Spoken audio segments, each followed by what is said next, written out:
사도행전을 읽고 있습니다. 오늘은 179페이지부터 읽도록 하겠습니다. 여기 약간의 소음이 있더라도 정말로 카페 분위기입니다. 그래서 이해해 주시기 바랍니다.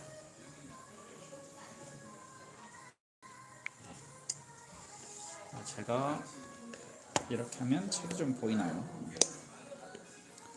왼쪽에 제가 마치 평소에 고급스럽게 먹는 것처럼 베이글을 올려뒀는데, 베이글을 일반 빵보단 좋아하긴 하지만 이 책 읽기가 끝나고 나서 제가 먹도록 하겠습니다. 네, 179페이지부터 읽어가도록 하겠습니다. 잠깐의 세팅 시간이 걸립니다. 네, 몸이 건조한 화면이 들어가더라도 이해하시기 바랍니다.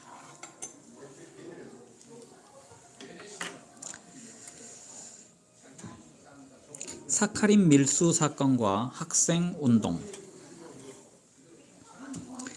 신삼권 분립론, 자유민주주의의 사상적 기초를 마련해준 여러 고전들 중에서도 특히 중요하게 꼽히는 것은 프랑스의 정치 사상가 몽테스키에가 쓴 법의 정신이다.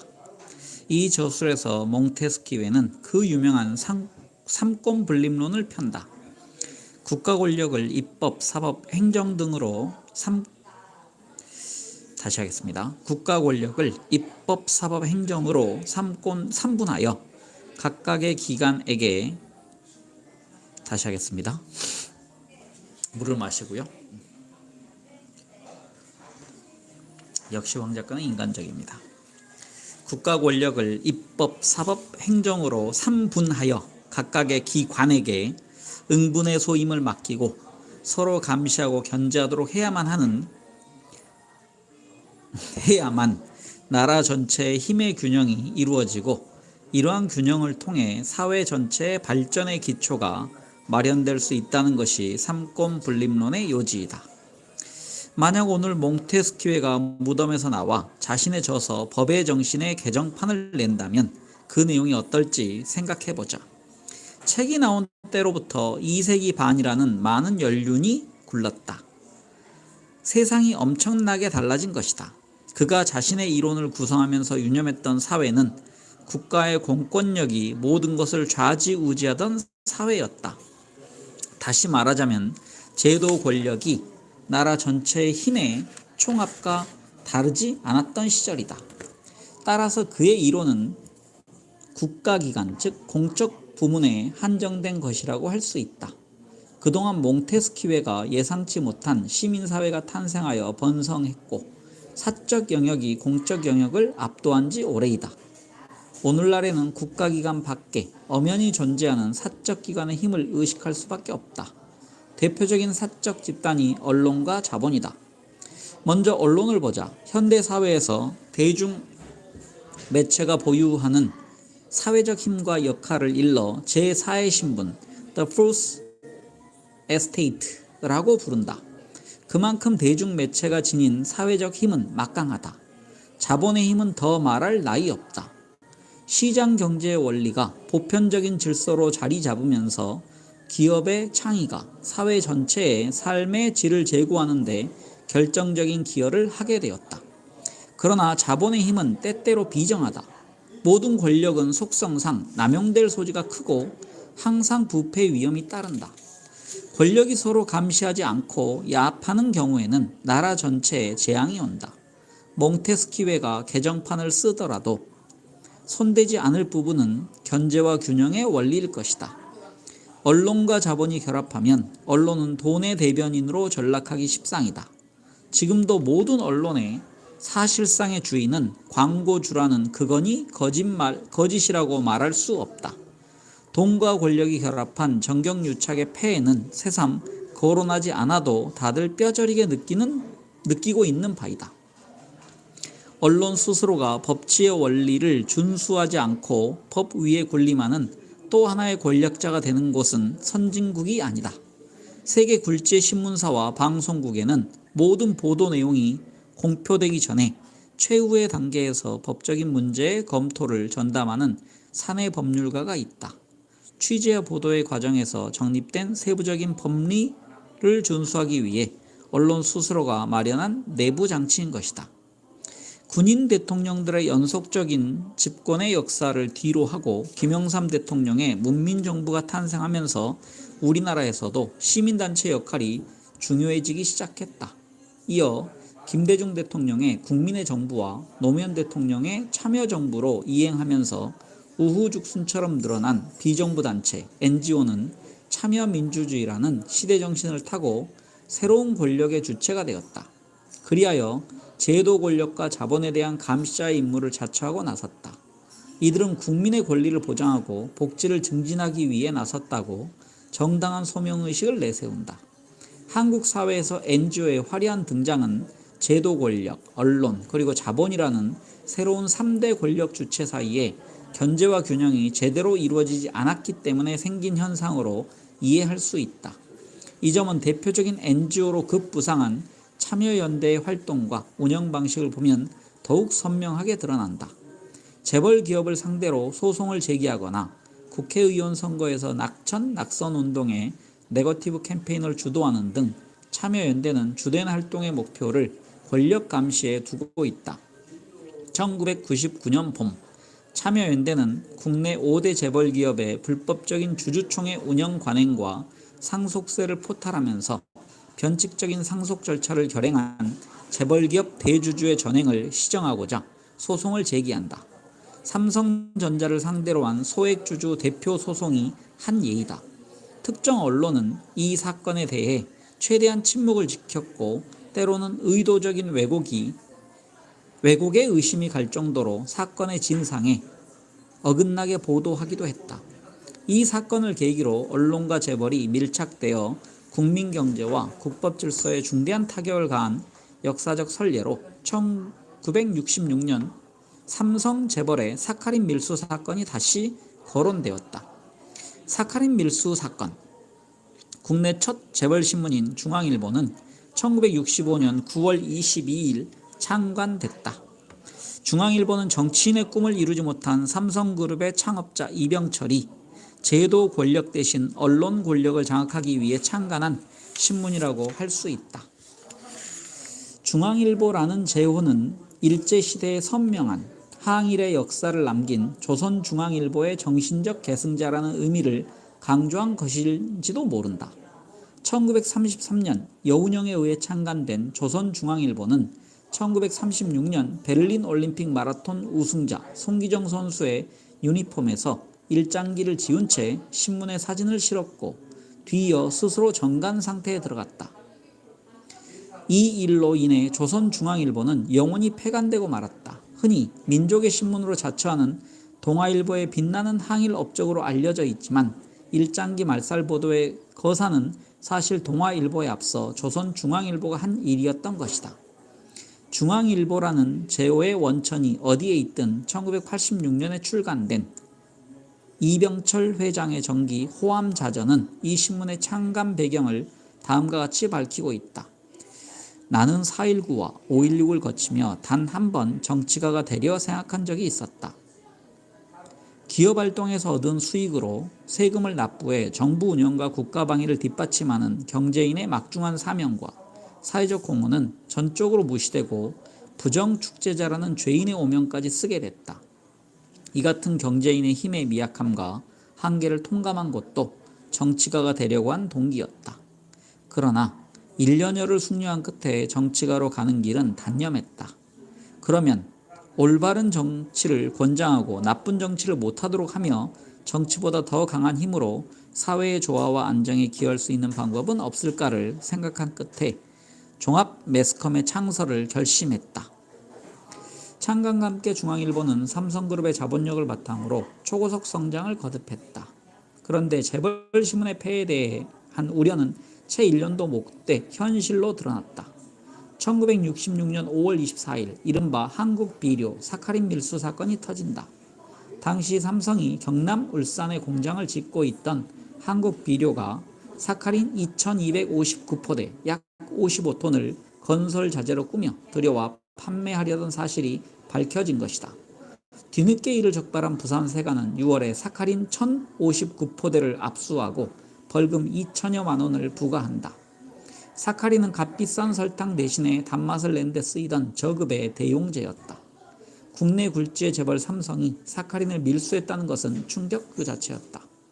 삼성은 한국 비료 공장을 짓기 위해 정부의 지급 보증 아래 일본 미쓰이 상사로부터 상업차관 4천여만 달러까지 들여왔던 터였다. 당시 밀수는 으뜸 가는 사회악으로 인식되고 있었다. 5.16 직후에는 특정범죄가중처벌법을 만들어 일정 유형의 밀수 행위에는 사형까지 선고할 수 있도록 하기도 했다. 영화관마다 영화의 상영에 앞서 의무적으로 상영하는 국민개몽과 국정홍보용 영상물에는 밀수 근절을 촉구하는 내용이 단골로 등장하고 있었다. 중앙일보는 9월 16일 3면에 사카린 밀수 보도 사실과 다르다는 제목 아래 직원 개인의 비행이고 이에 대해서는 이미 5월에 의법 조치했다.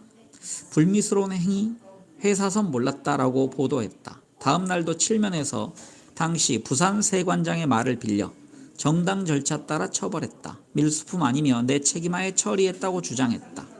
같은 날 사설 기업과 언론의 사회적 책임을 통해서도 이번에 사카린 원료 밀수 사건도 정확한 경위가 이미 관계기관에 의해 발표되었거니와 왜곡되거나 무분별한 흠이 없지 않은 세론의 비생산적이고 인심을 쓸모없이 자극하는 방향으로 흐르지 않게 되기를 바람하지 않는다라고 썼다. 뿐만 아니라 삼성 계열의 동양방송까지 모기업 옹호에 나섰다. 동양텔레비전의 경우 9월 18일 오전 9시 30분 교양 프로그램 일요응접실에 중앙일보 논설위원 신상초와 서울법대 김기두 학장을 출연시켜 비호 방송을 내보냈다. 신상초는 몽테스키웨의 법의 정신을 번역하였고 교수와 국회의원도 지낸 지성인으로 법대생 사이에서도 인기가 높았던 사람이었다. 그는 일제 말기에 학병에 징집되어 중국 땅에 배치되었다가 생명을 걸고 탈출을 감행함으로써 행동하는 지성의 모범적인 예로 자주 거론되던 인물이었다. 후일 그가 펴낸 자서전 탈출은 장준하의 돌베개, 김준엽의 장정과 함께 3대 학병 탈출기로 공인된 역사적 문서이기도 하다. 학병 세대의 문학 연구에 독보적인 업적을 남긴 김윤식은 이 3대 탈출기를 바탕으로 하여 역사성으로서의 학병이라는 주제를 파고들었다. 김준엽과 장준하가 탈출 후에 비교적 쉽게 임시정부와 연결되어 광복을 위한 구체적인 준비 작업에 참여하는 행운을 누렸던 반면 신상초는 몇 차례의 거듭되는 사선 탈출을 거쳐 1948년 말에야 비로소 대한민국의 품에 안긴 풍운하 중의 풍운하였다. 평안북도 정주태생인 그는 평양에서 징집되어 중국 강소성 뚱아이에 주둔했던 일본군 독립부대에 배치되었다가 1944년 7월 11일 탈출을 감행한다. 돌베개 장준하의 불과 4일 뒤진 탈출이었다. 김준엽 장준하와는 달리 신상초가 탈출하여 이른 곳은 팔로군 신사군 지역이었다. 자연스럽게 팔로군의 일원이 된 그는 부대를 따라 연안에까지 이르는 구천리 대장정의 지류에 합류한다. 그가 일본의 항복 소식을 들은 것은 1945년 8월 18일의 일이었다. 감격에 찬 그는 즉시 팔로군을 탈출하여 귀국길에 나선다. 그러나 압록강을 건너기 무섭게 북한 당국에 의해 체포 투옥된다. 신상초가 수많은 곡절 끝에 다시 북한을 탈출하여 38선을 넘은 것은 1948년 12월 말의 일이었다. 이렇듯 특이한 인생 역정을 걸어온 신상초야 말로 지극히 제한된 행동 반경에다 꿈조차 움츠려든 당시의 학생들에게는 가히 신화적인 존재였다. 또한 그는 당시 대학생들의 필독서였던 사상계의 초기 편집위원으로 활약하면서 지식과 세계관 양면에서 청년 학생들에게 많은 자극을 주었다. 김기두 교수는 형사소송법을 담당하면서 법대생에게 수재가 되기 이전에 인간이 되라는 인간 품성론을 강조한 학자로 정평이 있었다. 당시 법대 교수들의 일반적인 성향대로 여러 매체의 계몽성 글을 기고하여 대중적으로도 상당한 지명도가 있었다. 김기두 교수 또한 학병에 징집되어 일본군으로 해방을 맞았던 4,385명의 엘리트 조선 청년들 가운데 하나였다. 그러나 그는 신상초와는 달리 전형적인 법률가의 속성대로 극적인 행동력보다는 사태를 관망하며 시대의 도래를 기다린 끝에 별탈 없이 해방을 맞아 교직을 얻게 된다. 김기두 교수가 후세에 남긴 에세이집 한국에 태어난 행복 1976년은 새나라를 건설하는 과정에서 젊은이가 맡아야 할 역할을 강조하는 글들로 가득 차 있다. 뿐만 아니라 교수는 절대로 정치에 참여해서 안 된다는 소신을 피력하여 5.16 이후 직간접적으로 군사정부와 인연을 맺은 동료들과 다소 불편한 관계에 서기도 했다. 1962년 10월 30일자 경향신문에 실린 김기두 교수의 글을 보자. 학문의 세계와 정치의 세계는 각각 상이한 원칙에 의해 지배되고 있는 것이라 할 수 있다. 즉 학문의 세계는 이상과 개혁의 과정이고 정치의 세계는 현실과 보수의 과정이라고 볼 수 있다. 따라서 교수가 교수로서 생명을 유지하면서 정치에 참여하려면 현실의 정치가 개혁과 이상의 방향으로 가는 전환기에만 참여할 수 있는 순간적 자격을 가질 따름이고, 따라서 원리 원칙에 맞지 않을 때는 결연히 현실 정치에서 물러남으로써 교수의 생명이 유지되는 것이고, 그렇지 않으면 이용물이 되는 것에 불과하다. 1965년 8월 유기천 법대학장이 박정희 대통령에 의해 서울대학교 총장으로 발탁되면서 학장직을 이어받은 김기두 교수는 주목할 만한 업적이나 이렇다 할 사건 없이 학교를 지키고 있었다.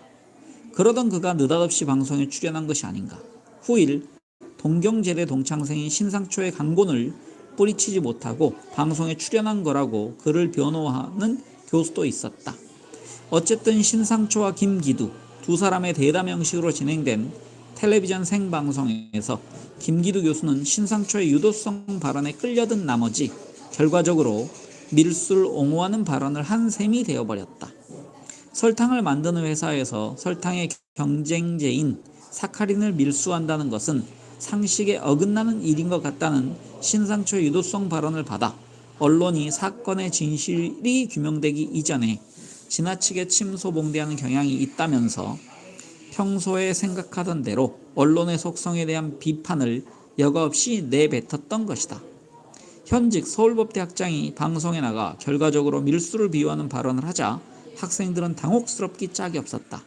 댕댕댕 곧 비상학생총회의 소집을 알리는 정의의 종이 요란스럽게 울리고 계단형 대형 강의실에서 밀수 규탄 대회가 열렸다. 이 자리에서는 김기두 학장에 대한 공개 비판도 잇따랐다.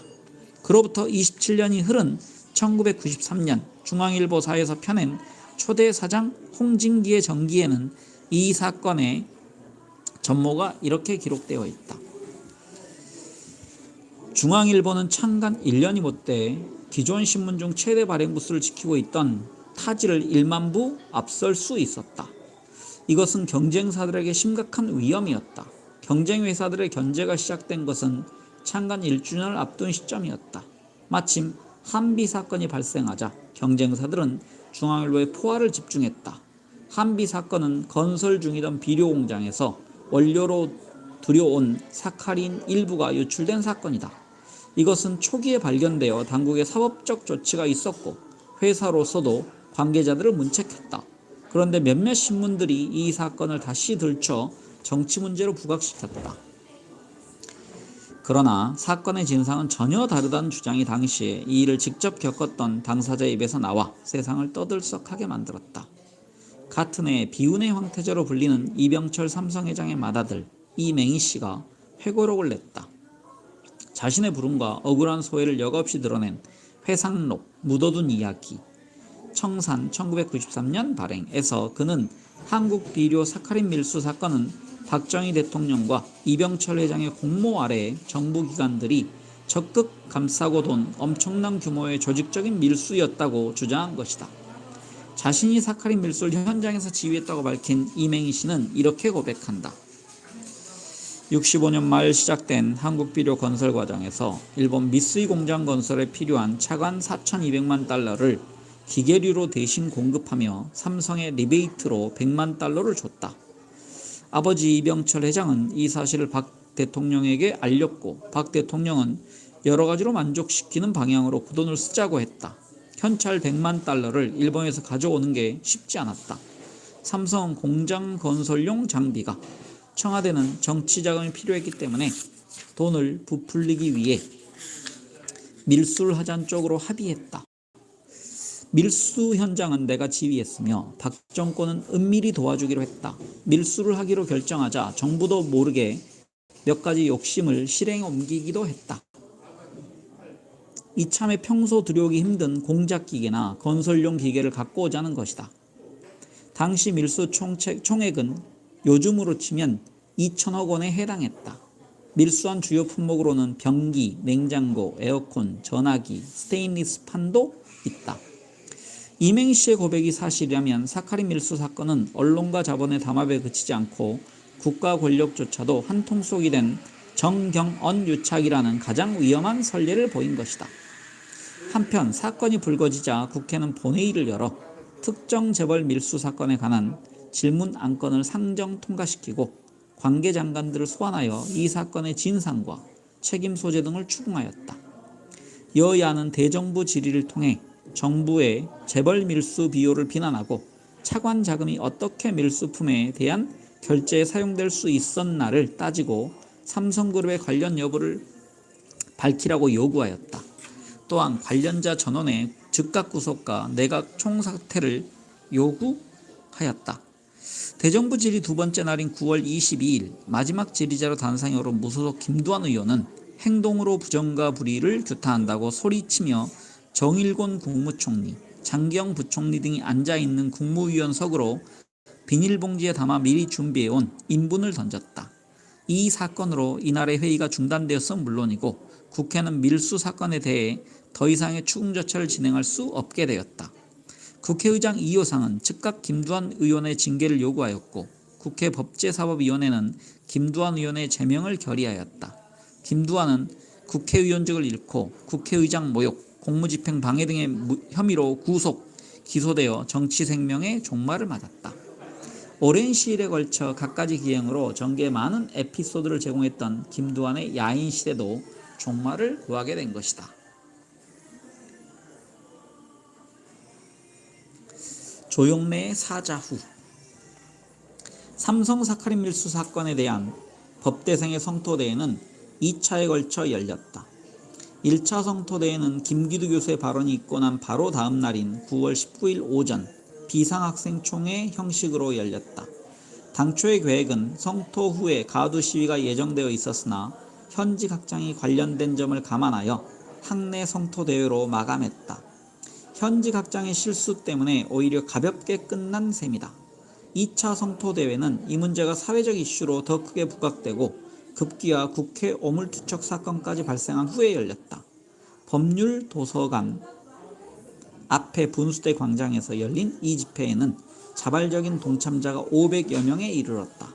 몇몇 학생이 대표로 나와서 사건의 본질을 알리고 비리를 고발하는 연설을 했다. 2학년 조용래의 활약이 특히 주목을 받았다. 그는 연신 작은 메모지에 준비한 숫자를 인용하면서 완급과 고저의 적절한 균형을 이룬 강연형 웅변을 마무리해냈다. 현장에 있던 동기생 강만수는 지금도 그 자리에서 사자후를 토하던 조용래를 생각하는 것만으로도 청년 시절의 열정이 되살아난다고 한다. 그때 그는 조용래에게서 친구를 넘어선 지도자의 모습을 보았다고 회고한다. 당시 학생의 간부로 2차 성토대회를 주도했던 안상수의 회고를 보자.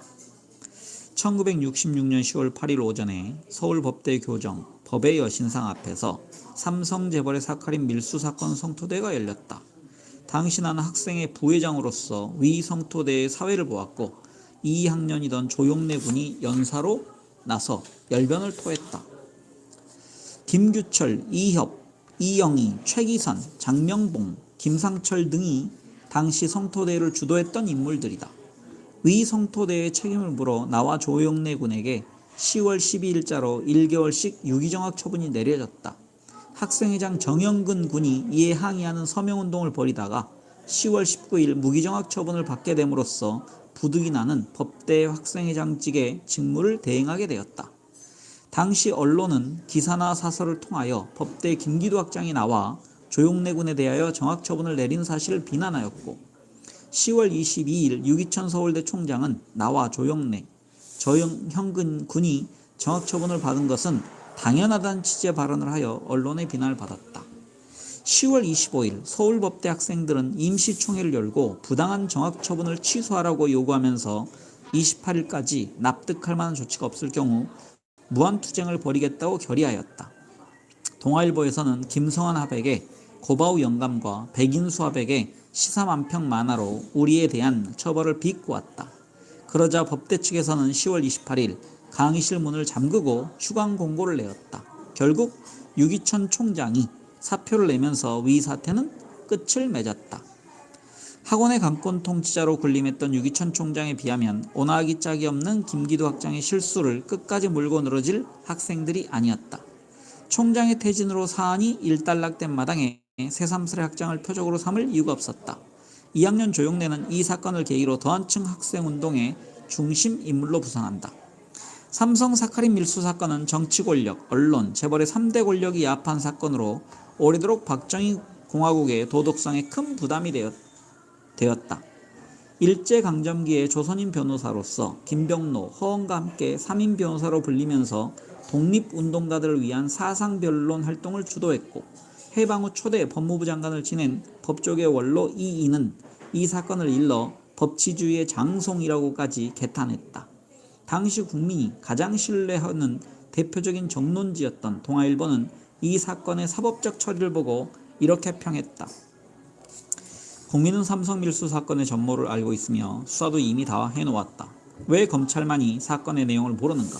수사기관의 수사 결과는 수사기관이 탈세와 밀수를 엄호하고 있는 듯이 보임이 불쾌하다.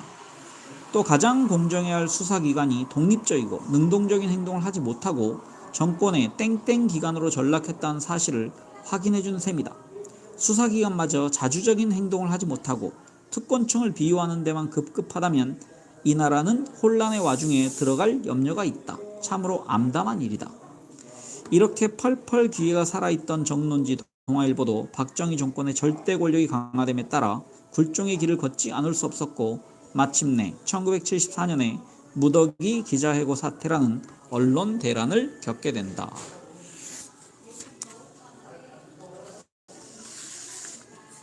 다음 꼭지입니다. 12년 걸린 석사학위.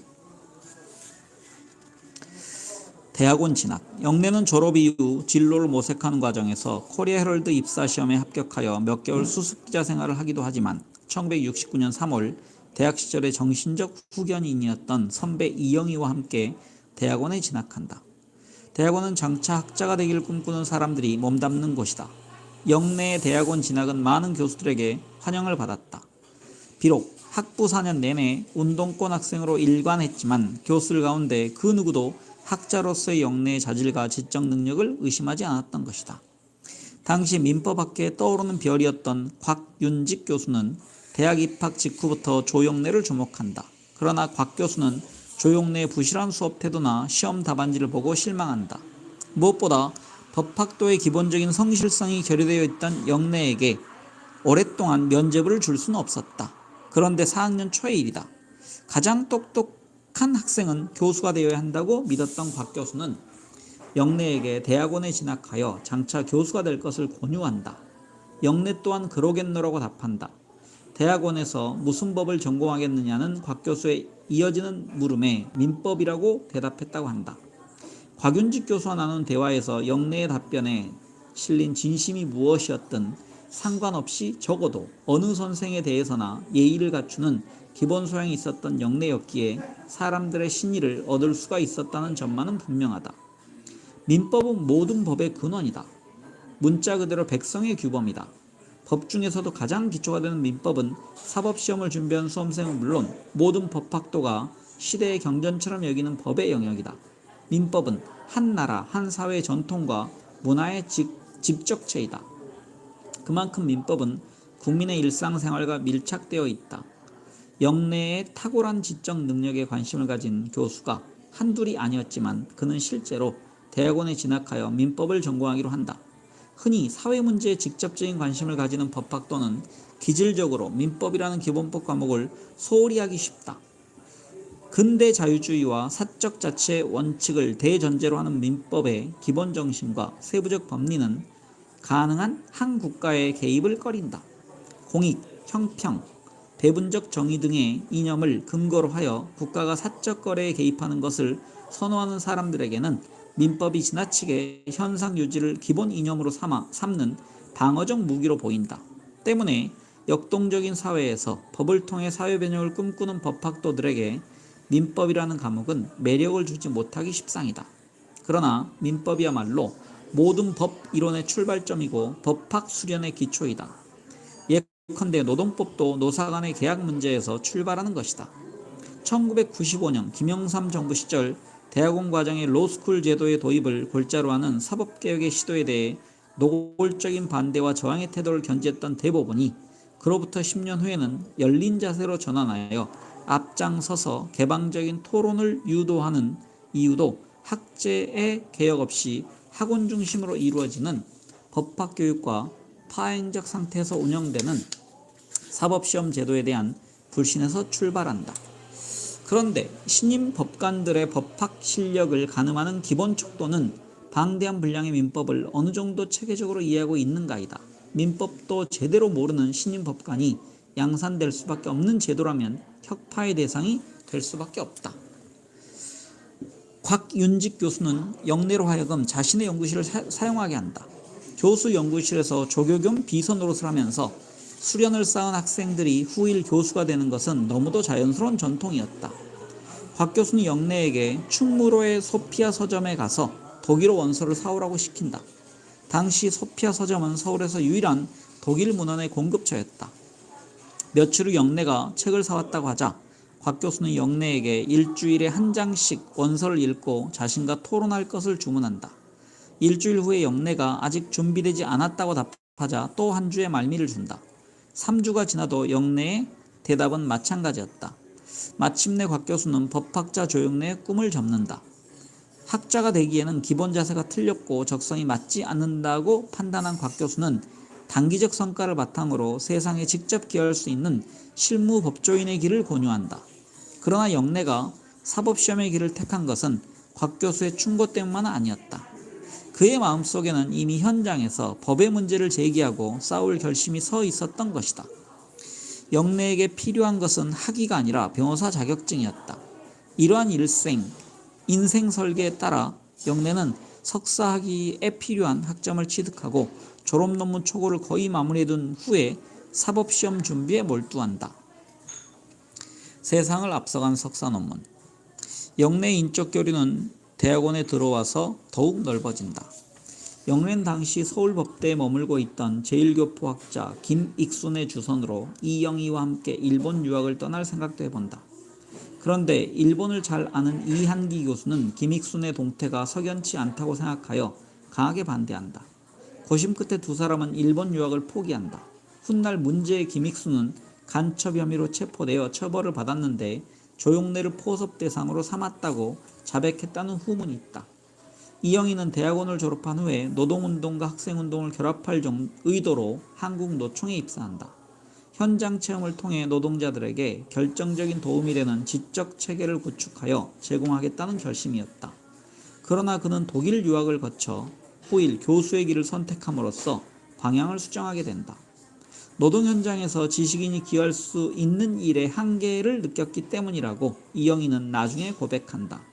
그는 독일 보쿰대학에 유학하여 2년 반의 공부를 마치고 귀국하는 길에 일본에 1년간 체류하면서 은밀하게 한국의 정치적 사항을 일본 지식인 세계에 전하는 지명광 교수의 작업을 돕는다. 이영희가 한계와 함께 환멸까지 느낀 당시 노동 현장의 상황은 노조의 간부들이 경찰과 기관원에게 뇌물을 주면서 자신들의 지위를 보장해달라고 부탁하는 지경이었다. 노동자의 신실함을 믿고 이들을 계몽시킴으로써 권리를 찾게 해준다는 양심적인 이상에 불타던 그는 이러한 노동계의 상황에서 지식 청년으로서 자신이 담당해야 할 역할에 깊은 회의를 느끼고 마침내 대학 교수로의 변신을 결심한 것이다. 이 시절 조용래가 품었던 생각에 대해서는 한 해 늦게 대학원에 합류한 후배 최종고의 일기장 기록이 간접적인 증빙 자료가 된다. 저녁에 추워 옆방 김영한테서 석유 난로를 빌려 공부하고 있는데 조용래 형이 놀러 왔다. 조영은 이번 학기에 논문을 내면 후기 졸업식 때 졸업을 하게 된다는데 나보고 이따위 법이론만 벌려 뭐 하겠느냐고 공장에 나가 노동자들을 상대로 실태조사를 하여 논문을 쓰라고 얘기한다. 내가 열심히 준비하고 있는 판에 그런 얘기를 해서 기분이 과히 좋지는 않았으나 조용의 얘기의 깊이에는 한국에서 사회법을 떠들어 보니 무슨 소용이냐. 한 사람의 근로자에게라도 최소한 근로기준법 하나를 더 가르쳐 주어 일깨우는 것이 급선무 아니겠냐는 얘기다. 나는 다시 한번 내가 학문한다고 하는 자세가 바람직한 스타일인가 하는 반성심 같은 느낌을 받고 가슴이 아팠다. 그러나 어쩌겠나. 당시 조영래가 준비했던 석사 논문의 제목은 노동계약의 효력에 관한 연구였다. 민법과 노동법의 원리를 결합한 주제였다. 그러나 최종고가 기억하는 것처럼 당시 이미 거의 다 끝나가던 논문의 초고는 멸실되어 찾을 수가 없다. 1980년 복권이 되어 사법연수원에 재입학한 조영래는 동시에 대학원에도 복학하여 10년 만에 다시 석사 논문을 준비한다. 이번에는 공해소송에 있어서의 인과관계 입증에 관한 연구라는 제목이었다. 그가 영어와 유적으로 보낸 10년 동안 세상이 변했고, 여기서 영어는 잉글리시가 아니고 감방에 있었다는 얘기입니다. 그리고 유적이란 얘기는 떠돌아 다녔다는 얘기입니다. 세상의 변화를 예의주시하던 그는 자신의 학문적 수련도 현실 적합성을 갖추어야 한다는 거의 강박증에 가까운 사명감에 충만해 있었다. 아직 환경법이라는 법학 분야가 우리 법학계에 제대로 자리 잡기 이전의 일이었다. 영래의 논문은 질적 수준을 평가하기 이전에 차관과 시도 자체로 주목받을 만한 가치가 있었다. 환경 문제에 대한 법적 접근은 대체로 공해법의 단계를 거쳐서 환경법의 단계로 발전해 온다. 이 환경법의 단계에서는 종래의 자유재로 인정되어 온 대기, 물, 일광 등에 대하여 개인의 환경권을 인정함으로써 전통적인 사법 원리의 일대 수정을 기도하게 된다. 논문 도입부에서부터 그는 문제의식을 분명하게 드러냈다. 우리가 흔히 공해 문제라고 부르는 환경오염 내지는 환경 파괴의 문제는 인류가 불을 발명하였을 때 이미 시작되고 있었다고 말하여도 좋을 것이나 그것이 하나의 사회적 문제로서 사람들의 의식 속에 등장한 것은 산업혁명에 따른 산업사회의 본격화와 더불어서이며 그 이래로 점차 가속적으로 악화되어 오늘날에는 자원 고갈과 핵무장 문제와 더불어 인류와 세계의 미래를 위협하는 최대 문제 하나로 대두하고 있다. 오랫동안 공업기술의 발달과 그에 힘입은 물질주의의 팽창에 심취하여 하나밖에 없는 지구의 하늘, 대기와 땅, 토양과 물, 수질, 해양이 오염되고 대자연의 생태계의 균형이 파괴되는 참혹한 재앙의 세계사적 진행에 눈감았던 인류는 이제 이 위기적 상황에 부딪혀 뒤늦게나마 종래의 경제성장, 지상주의의 환상에서 벗어나 건강하고 아름다운 환경과 자원의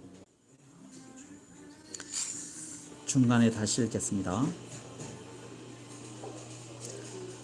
제 친구 신사장이 전화를 했기 때문에 오랫동안 공업기술의 발달과 그에 힘입은 물질주의의 팽창에 심취하여 하나밖에 없는 지구의 하늘, 대기, 땅, 토양, 물, 수질, 해양이 오염되고 대자연의 생태계 균형이 파괴되는 참혹한 재앙의 세계사적 진행에 눈감았던 인류는 이제 이 위기적 상황에 부딪혀 뒤늦게나마 종래의 경제성장, 지상주의의 환상에서 벗어나 건강하고 아름다운 환경과 자원의 특속성을 보존하는 과제의 중요성에 대한 점증하는 관심을 보여가고 있으며 일각에서는 이러한 과제를 인류 사회가 지문해야 할 미래의 최우선적 관심사의 하나로 삼는 적정성장론 또는 스몰 이즈 뷰티풀의 이념까지 등장하고 있다. 이렇게 논문의 도입부를 제시한 그는 일본, 미국, 독일의 이론과 판례를 검토한 후 한국 법원의 다분히 보수적인 자세를 비판하면서 입법적 해결을 통해 공해소송에서 인과관계 입증 부담을 감경해야 한다는 결론을 내리고 전통적인 민법 이론에 수정을 가할 것을 제시하는 것으로 논문을 마감한다. 1981년 2월 영내는 법학 석사학위를 취득하게 된다. 12년 만의 결실이었다. 일단 시작한 과정을 영원히 미안으로 남겨두는 것은 그의 습성이 아니었다. 그런데 오랜 수배 생활을 벗어남과 동시에 가시적인 일을 챙긴 것은 일상의 부지런함이기도 했지만 여기에서 부인 이옥경의 강권도 있었다. 무엇보다도 언젠가는 대학의 강당에 서고 싶다는 꿈을 버리지 않았던 그였기에 그 언젠가를 위한 예비 작업이었는지도 모른다. 환경 문제에 대한 그의 성견적 문제의식과 예비지식은 1988년 상봉동 진폐증 사건의 소송 대리인 때 유감없이 발휘된다. 수배 중의 영내는 전태일 평전 이외에도 단행본 2권 분량은 좋게 넘는 저수를 했다. 그러나 애석하게도 원고는 남아있지 않다. 옥경의 기억에 의하면 영내는 경제와 환경 문제에 관한 자신의 이론을 구상하고 그것을 체계적으로 정리하려고 시도했다고 한다. 영내의 수배 중에 친후 정영일이 가슴 졸이면서 장롱 아래 보관했던 몇 권의 대학 노트도 훗날 본인에게 되돌아갔지만 그 뒤 언제 어떤 연유로 사라졌는지 알 수 없는 채로 행방불명이 되고 말았다. 동생 중래의 기억에 의하면 수사기관의 수색에 대비하여 영내는 자신의 자필 기록을 몇 차례 불태운 적이 있었는데 그 중에 포함되어 있었는지도 모르겠다는 것이다.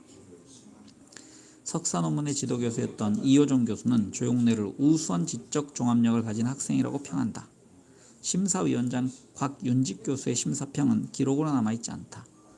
곽 교수의 기억에 의하면 영내는 논문 작성에 많은 시간을 투여하지 못했는데 그런 사정을 감안하면 괜찮게 쓴 논문이었다는 것이다. 석사 논문이란 가설을 세우고 그 가설을 문헌을 통해 체계적으로 정리, 분석함으로써 논증해내는 최소한의 능력을 인정받는 장이다. 당시에는 학자의 길과는 전혀 무관한 길을 걸을 것처럼 비친 영내였지만 만년의 일기장에 적혀있는 대로라면 그도 학자가 되기를 꿈꾸었노라고 한다. 그러나 당시 그의 눈에 비친 교수라는 자리는 현실의 아픔을 외면하고 관념의 세계를 유영하는 선인에 불과했을 것이다. 누나 순옥은 동생이 살아서 천수를 누렸더라면 분명히 후세에 남을 사상을 세우고 그것을 글로 풀어내는 뛰어난 저술가가 되었을 거라고 확신한다. 친구나 지인 중에 누나 순옥과 생각을 달리한 사람도 있을지 모르나 적어도 그가 그만한 자질과 능력을 갖추었다는 점을 부정한 사람은 없을 것이다. 네, 이렇게 제가 2번째 챕터까지를 읽었습니다. 네.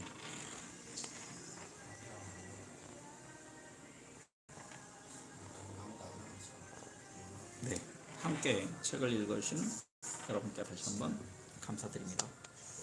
여기 카페라서 조금 다른 소리가 있을지 모릅니다. 그래서 제가 그 부분을 한번 확인해보고 대체할지 이걸 올릴지를 고민해보도록 하겠습니다. 편안한 하루 되시기 바랍니다. 감사합니다. 바이바이.